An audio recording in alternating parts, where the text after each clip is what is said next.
പിതാവായ ദൈവത്തിൻ്റെ അതിപരിശുദ്ധമായ നാമം വാഴ്ത്തപ്പെടുമാറാകട്ടെ. ഹല്ലേലൂയ. പ്രിയപ്പെട്ടവരെ, ഇന്ന് നിങ്ങൾക്കായി സമർപ്പിക്കുന്നത് വിശുദ്ധ മത്തായി എഴുതിയ സുവിശേഷം 11 അധ്യായം 25 മുതൽ 30 വരെയുള്ള വാക്യങ്ങൾ.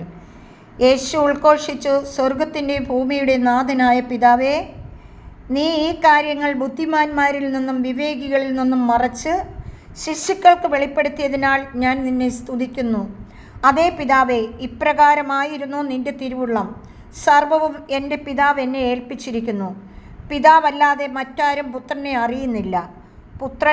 പുത്രൻ ആർക്ക് വെളിപ്പെടുത്തി കൊടുക്കുവാൻ തിരുമനസ്സാകുന്നവോ അവനുമല്ലാതെ മറ്റാരും പിതാവിനെ അറിയുന്നില്ല.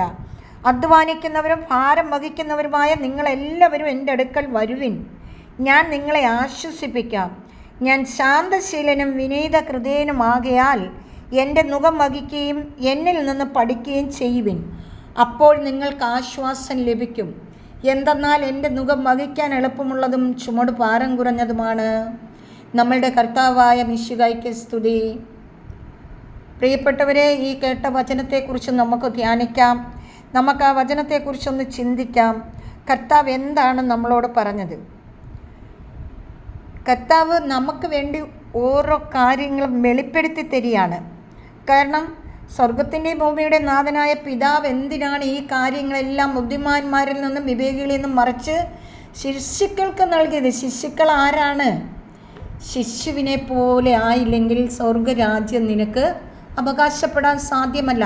അപ്പം നമ്മൾ ശിശുക്കളെ പോലെ ആയി മാറണം. Hallelujah, hallelujah. ശിശുക്കളെ പോലെ ആകുമ്പോൾ നമ്മുടെ മനസ്സ് ശിശുവിൻ്റെ മനസ്സാകുമ്പോൾ നമ്മളും ദൈവവുമായിട്ട് വലിയൊരു ബന്ധത്തിലകപ്പെടും. യേശുവായിട്ടുള്ള ബന്ധം, അതിശക്തമായ ബന്ധം. ആ ബന്ധത്തിൽ നമ്മൾ നിറയണം. ഹല്ലേലൂയ. എന്താ ജെറമ്യാ പ്രവാചകൻ പറഞ്ഞത്? അരക്കച്ച അരയോടൊട്ടിച്ചേർന്നിരിക്കുന്നത് പോലെ നിങ്ങൾ ദൈവത്തോടൊട്ടിച്ചേർന്നിരിക്കണം. ഹല്ലേലൂയ. അങ്ങനെ നമുക്ക് ദൈവത്തോട് ഒട്ടിച്ചേർന്നിരിക്കാം.